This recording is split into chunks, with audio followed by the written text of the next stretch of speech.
मित्रों, नमस्कार। साथियों, आज मैं बोधिसत्व विचार के माध्यम से मैं भगवान तथागत बुद्ध का जन्म होता है और इसके बाद में एक ऋषि मुनि है जिनका नाम है आसित मुनि। उनका आगमन होता है, उसी का मैं वर्णन कर रहा हूँ।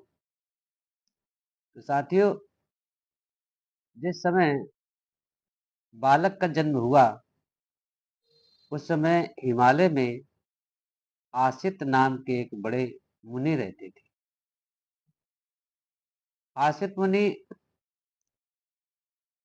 ने ये सुना कि जब देवतागण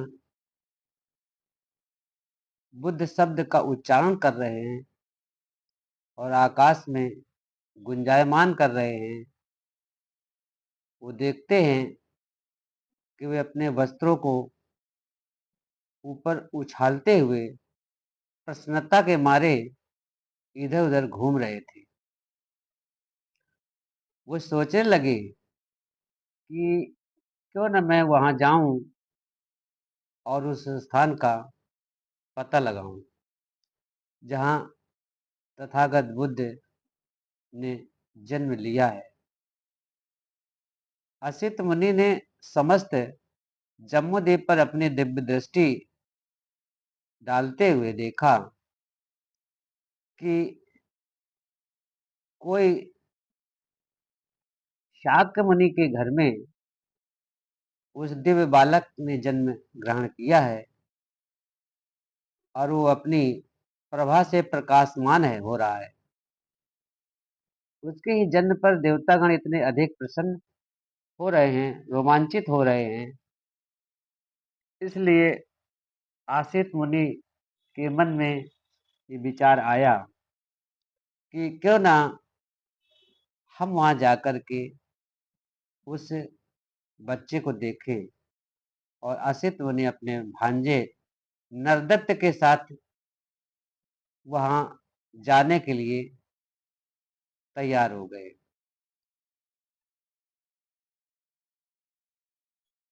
राजा शुद्धोधन घर आए और उनके महल के द्वार पर आकर जब आसित मुनि खड़े हो गए तो आसित मुनि ने देखा कि शाक्य मुनि के महल के द्वार पर लाखों लोगों की भीड़ इकट्ठा है।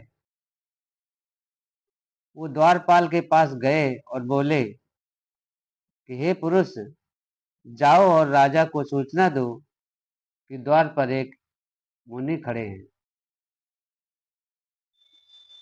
तभी द्वारपाल राजा के पास गया और हाथ जोड़ करके विनती की कि राजन, दरवाजे पर या द्वार पर एक वृद्ध मुनि पधारे हुए हैं, आपसे वो भेंट करना चाहते हैं। राजा ने आसित मुनि के बैठने के लिए उचित स्थान, उचित आसन की व्यवस्था की और द्वारपाल से कहा कि मुनि को अंदर आने दो। महल के बाहर आकर द्वारपाल ने असित से कहा कि कृपया अंदर चलें। मुनि राजा के सामने उपस्थित होकर के राजा को आशीर्वाद दिया और बोले, राजन, आपकी जय हो, आपकी जय हो। आप चिरकाल तक जीवित रहें और अपने राज्य पर धर्मानुसार शासन करें।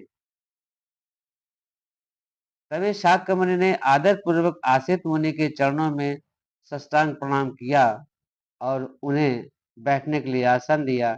जब उसने देखा कि आसित मुनि सुखपूर्वक आसन पर बैठ गए हैं तो शाक्य मुनि ने पूछा कि मुनिवर, मुझे स्मरण नहीं है कि आप कभी भी इसके पहले मैं आपका दर्शन कर पाया हूँ। आपके यहाँ आगमन का क्या उद्देश्य है, क्या कारण है, मैं जानना चाहता हूँ। इस बात पर आसित मुनि ने राजा शुद्धोधन से कहा कि राजन, तुम्हें पुत्र लाभ हुआ है, मैं उसे देखने की इच्छा से ही यहाँ आया हूँ। शुद्धोधन बोले कि मुनिवर, बालक इस समय सोया हुआ है, क्या आप थोड़ी देर प्रतीक्षा करने की कृपा करेंगे? मुनि का उत्तर था कि राजन, इस तरह की दिव्य विभूतियां देर तक सोती नहीं रहती हैं, वे स्वभाव से ही जागरूक होती हैं। इसलिए आप जा करके बच्चे को ले करके आओ। तब बालक ने मुनि पर अनुकंपा करते कर अपने जागते रहने का संकेत दे दिया। ये देखकर कि बालक जाग उठा है, सुद्योधन ने उसे दृढ़तापूर्वक दोनों हाथों से गोद में लिया और आसित मुनि के सामने ले आए। आसित ने देखा कि बालक 32 महापुरुष लक्षणों तथा 80 अनुव्यंजनों से युक्त है। उसने देखा कि उसका शरीर शुक्र और ब्रह्मा के शरीर से भी अधिक दीप्तवान है और उसका तेजोमंडल उनके तेजोमंडल से लाख गुणा अधिक प्रदीप्त है। उसके मुंह से तुरंत ये वाक्य निकला कि निसंदेह ये अद्भुत पुरुष है। वे अपने आसन से उठे, दोनों हाथ जोड़कर उनके पैरों पर गिर पड़े। उन्होंने बालक की परिक्रमा की और उसे अपने हाथों में ले करके विचार मग्न हो गए। आसित मुनि पुरानी भविष्यवाणी से परिचित थे कि जिसके शरीर में गौतम की ही तरह के 32 महापुरुष लक्षण होंगे, वह इन दो गतियों में एक को निश्चित रूप से प्राप्त होता है, तीसरी की बिल्कुल उम्मीद नहीं है। यदि वह गृहस्थ जीवन में रहेगा तो वह चक्रवर्ती नरेश होगा, लेकिन यदि वह गृह त्याग कर प्रवज्जित हो जाएगा तो वो सम्यक सम बुद्ध होगा। आसित मुनि का कोई निश्चय था कि बालक गृहस्थ नहीं बनेगा। बालक की ओर देखकर वो सिसकियां भर भर के रोने लगी। आसित मुनि जब रोने लगे तो सुद्योधन ने उनसे पूछा कि आसित ऋषि मुनि सिसकियां भर भर करके रो रहे हैं, क्या कारण है? उसे इस प्रकार रोता देखकर शाक्य मुनि के रोंगटे खड़े हो गए। उनसे आसित मुनि ऋषि से निवेदन किया कि हे मुनिवर, आप इस प्रकार रो क्यों रहे हैं? आंसू क्यों बहा रहे हैं? ठंडी सांस क्यों ले रहे हैं? मैं समझता हूँ कि बालक का भविष्य तो निर्विघ्न ही है। किसी प्रकार की मुझे चिंता करने की आवश्यकता तो नहीं है। आसित मुनि ने राजा को उत्तर दिया कि राजन, मैं बच्चे के लिए नहीं रो रहा हूँ, इसका तो भविष्य निर्विघ्न है, मैं अपने लिए रो रहा हूँ। उसी समय शाक्य मुनि आसित मुनि से कहते हैं कि हे ऋषि, हे मुनिवर, ऐसा क्यों है? शुद्धोधन ने ऐसा पूछा कि आप ऐसा क्यों रो रहे हैं?